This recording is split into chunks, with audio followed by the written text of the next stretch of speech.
After bamboozling everyone in the arena, Sid, now Shadow, decides on a hot spring dip before home only to be violently surprised. Sid encounters a peculiar door, an Isekai version of Doraemon's Anywhere door, recalling his serious dash before reluctantly stepping through. He arrives in a new, stormy realm with chains hanging from the ceiling, only to find Violet, who claims he got there on his own. A long-haired specter reveals herself as a vengeful spirit in a prison of memories, pointing out a shackled maiden. The maiden thanks Sid for her freedom after 1,000 years, and they plan their escape from the magic-draining sanctuary. Memories flicker in a sun-dappled forest, revealing a melancholic past with a crying woman and a man looking on. Memories shatter around them, as a slap jolts one character, leaving them amidst a ruined landscape.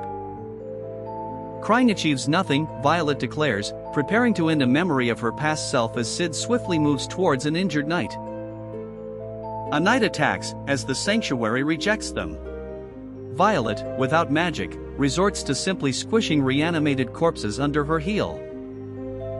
Sid, constantly remodeling his body, dispatches armored foes with ruthless precision, his physical prowess undeniable.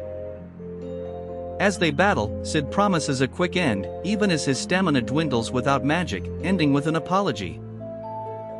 A woman cries, bloodied, then is stabbed in the back. In a ruined landscape, she appears with a young boy, grateful they made it. Before a chained door, they discuss destroying the sanctuary's core, a prison of repeating memories for the long-haired character. Epsilon checks her assets as two others, having fallen through a door, defend their abrupt arrival against her scrutiny. A princess is encouraged to be brazen as the truth about the Diabolos cult and demon possession unravels, shocking one listener. A stunned character asks if they awaken from possession, as an old man shouts of impossible feats, and Olivier reveals her true identity. The sanctuary is the grave of ancient memories, formed from countless warriors' magic. Answer my call, Olivier, a voice commands. 6 young women, some with animal ears, find themselves in a multi-tiered stone prison with barred cells, realizing their grim fate. Children suffer in prison, hungry and in pain, as 2 women discuss the cult's cruel experiment on orphans. The Diabolos cells experiment, implanting cells into orphans for demon-like power. Only a few, including Olivier, show compatibility. Olivier, a woman, debunks historical inaccuracy.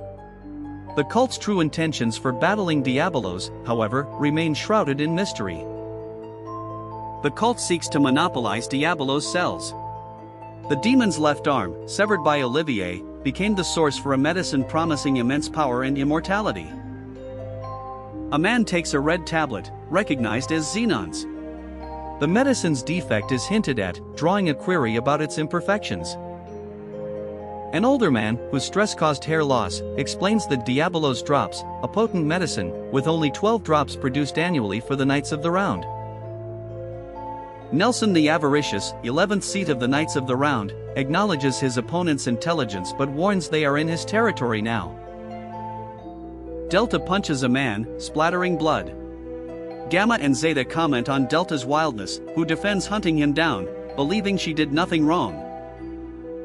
Delta's tail wags, a sign of her hunting passion. She apologizes for a past poisonous snake incident as characters await someone's arrival. It's not over yet. A character wielding a sword explains that the closer they get to the sanctuary's center, the more magic power drains. Their attacker changes tactics, deciding to strike now. A warrior confidently claims the advantage, taunting a fox-eared woman as their clash of weapons marks the beginning of their fierce battle. An elf-like woman fights an older man, who questions the Diabolos drop's key to perfection, the demon's body or the hero's descendant's blood. With a feral roar, the fox-eared character lunges at incredible speed, shattering the bald man's sword into pieces with a violent slash. Gamma warns Delta not to go too far, but Delta, fueled by hunting instincts, lacks understanding as Alpha observes her feral state. This page acknowledges the dedicated team behind Chapter 17v2, giving special thanks to supporters and Eminence scans for their contributions.